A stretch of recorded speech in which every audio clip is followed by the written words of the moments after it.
Kia ora, I'm Elizabeth and I'd like to thank you for choosing Blazing Paddles for your Whanganui journey. If you could take the next few minutes to listen to the safety briefing, that'll ensure that you have a really good holiday down the river. I'd just like to tell you how to pack your canoe. The main thing that you need to remember is when you're using your barrels, make sure that you firstly screw it up, as so, and then just make sure you give it a good tap just to make sure that it's completely waterproof. These barrels are 100% waterproof. Remember to double fold your dry bag so that it's completely sealed. Although these aren't 100% waterproof, they're really good for your tents and sleeping mats. They can also act as an excellent backrest for the back paddler. Although we hope you won't fall out, you never know what might happen, so it's really important to make sure that all of your barrels and your spare paddle, anything else like that, is tied into the canoe. When you're at the Blazing Paddles depot, you are fitted with a life jacket. It's really important that you should wear this at all times when you're on the river. It is important to have weight and power in the back, so you really want to have your strongest person sitting in the back. The stronger person at the back will be holding the large paddle. The other person in the front will have the shorter paddle. That will make paddling much easier. This is how you need to hold the paddle. One hand at the top of the paddle, the other down by the blade. When you're changing sides, make sure that you change your hands as well, is because if you try this, it's not going to be very easy paddling. Steering is done by the back paddler. Back paddling on the left will turn you to the left. Back paddling on the right will turn you to the right. The front paddler can sweep oar on the opposite side to the back paddler, which will bring the nose of the canoe around. Once the canoe is turned straight, you must stop sweep oaring, as this will turn the canoe side on. When it comes to rapids, the key is speed. You must continue to go slightly faster than the current, otherwise there is a possibility that you will fall out. Make sure that you stay wide on corners, as the river flow follows the outside of the corner, and if you try and cut the corner, you will be paddling uphill. Also, make sure that you avoid trees. A V with the point closest to you means that there is a rock or some other kind of snag in the water and you need to avoid it at all costs. A V pointing the same way as the canoe means that the rapid is coming up and you need to start paddling. Follow that V straight through the middle and continue paddling. Where you can see more than one V, the longest V marks the main part of the channel, and that's where you need to follow through. So what should you do if you do fall out? First of all, don't panic. Nothing is worth risking your life for. You will not be charged for any Blazing Paddles equipment that is damaged or lost while on the river.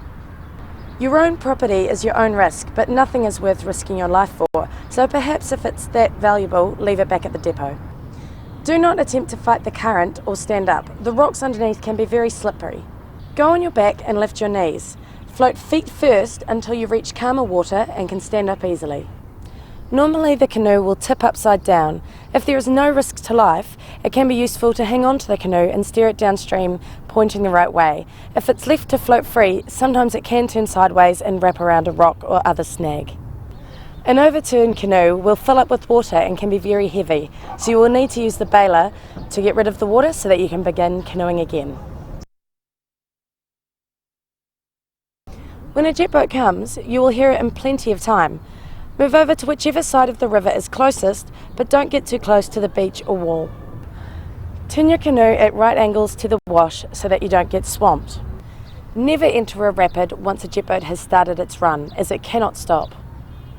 It is much better when the jet boat goes by at high speed, as it puts out much smaller waves than when it is going slower. When you get to the Mangaparoa landing, you will see pipes sticking out of the bank. You can tie your canoe to these pipes.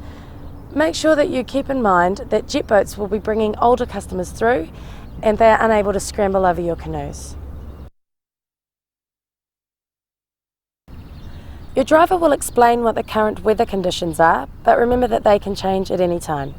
The Whanganui River system drains 7,500 square kilometres. It can be raining heavily elsewhere, even though the sun is shining where you are. There is a campsite every 2 hours. If the river starts to rise, consider stopping at the first available campsite. Never go on the river when rubbish and logs are floating in it or the back eddies have disappeared from either side. Back eddies are where the river runs upstream. The river can rise many metres overnight, so make sure that your canoes are pulled up as high as you can get them and tied to something living. If you do not tie your canoe up, no matter how high you've pulled it up, you will be charged for any canoe that floats away. This includes your recovery by jet boat. Do not tie your canoe to a log on the riverbank. Use both ropes if necessary and use the full length so that the canoes can float freely if the river does rise. How high is high enough? Put your tent next to the canoe, and when water starts running through the tent, you know it's time to move your canoe to higher ground. Every campsite has a water catcher and large plastic tanks. In normal times, these can provide enough clean water for everyone. It is not necessary to purify the water catcher supplies. However, in long dry times, these tanks can run out, but there are plenty of side streams that can provide water. We recommend that you purify this water by boiling or other means. We provide bags for your rubbish. Please bring all your rubbish back with you. Do not put it down the toilets at the campsites or in the rubbish bins at Papariki.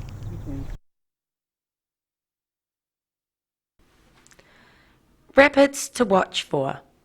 Keep left from Cherry Grove for the first 3 rapids, and particularly the first rapid. Do not go to the right of the island on leaving the Ongaruri River. There is a waterfall on the right-hand side of the island. Tauwhenua, number 3 on map 1. Land on the shingle island and drift your canoe down the right-hand channel. It is safe to get back in the canoes once you are past the fallen trees in the main channel on the right. Stay in the back eddy and go around to the left-hand side of the big rock as shown on your map. Island, number 8 on map 1. In normal flows and above, go down left-hand side of the island. It may be shallow. If in doubt and at times of low flow, land on the island by the poplar and drift your canoe down the right channel past the entrance rapid. Ohenepane, number 10 on map 1. One of the best rapids on the upper river is the first one below the Ohenepane boat ramps. Keep to left-hand side of the rapid crest to avoid being swept into the tree stump at the exit. If desired, there is a chicken chute available by going down the left-hand side of the river with the shingle bar at right. Paparoa, number 4 on map 2. Easily identified by a big fan waterfall on the right. Keep to the right of the training wall, otherwise you will be caught on the rocks. 5-day parties generally stop at Pukaria campsite for the first night. It is the second campsite after Ohenepane and about 6 hours from Cherry Grove. There is a wrecked car in the river just above the campsite, which is on the right bank. Maharenui campsite is about 100 metres on the right, just after the big corrugated iron culvert at the end of the Mangahutu Road. To get to the Whakahoro hut, you need to paddle up the Retaruki River, which is clearly signposted by Doc. When the Retaruki River is too high, land on the old riverboat landing immediately upstream on the left. John Cool Hut is after the long Ataihanga Reach, which is about 6 kilometres long. When you go around the first major left-hand bend, John Cool is about 200 metres ahead on the right. The Mangaparoa landing is well signposted by Doc. Remember to tie your canoe upstream on one of the pipes. Te Eke Marae and Ramanui campsite are almost opposite each other at the end of a long straight. When you come around a right-hand bend, you will see the Bridge to Noe Lodge high up on the right at the end of the straight. Papariki landing is on the left of a big pond just past the old eelwares. Land on the jet boat ramp and not the old river wharf upstream.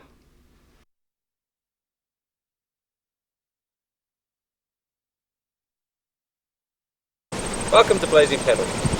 This video will cover some safety and general information that will help you get the most out of your canoe adventure. Your safety is very important to us. If you fall out of your boat, hit your head and become unconscious, the life jacket will keep you afloat until your friends can come and help you. The instructions in this video are based on the Canadian canoe. There are 2 lengths of paddles for each canoe. There's a long paddle which goes in the back and a short paddle which goes in the front. There's a spare paddle which goes with the whole group in case you lose or break one of your paddles along the way. Make sure that it's tied into one of your canoes. To paddle the canoe forward, you hold the paddle with your hand on the top like so, and your hand nice and low down by the blade like so. When you want to paddle forward, put the blade in the water, push forward with the top hand, pull back with the bottom hand. This will push you forward. When you want to change sides, you change hands. You're paddling forward, you want to change sides, change hands like so. Keep paddling forward. Paddling forward is what the front person does. They get a shorter paddle which they use for paddling forward like so. Their other job is to look out for obstacles on the water, so they're looking out for rocks, snags, and anything else, and the right way to go down the river. So it's an important job. The person at the back is the captain, however. There's only one captain of a ship, and they sit in the back. The back is where all the steering is done from.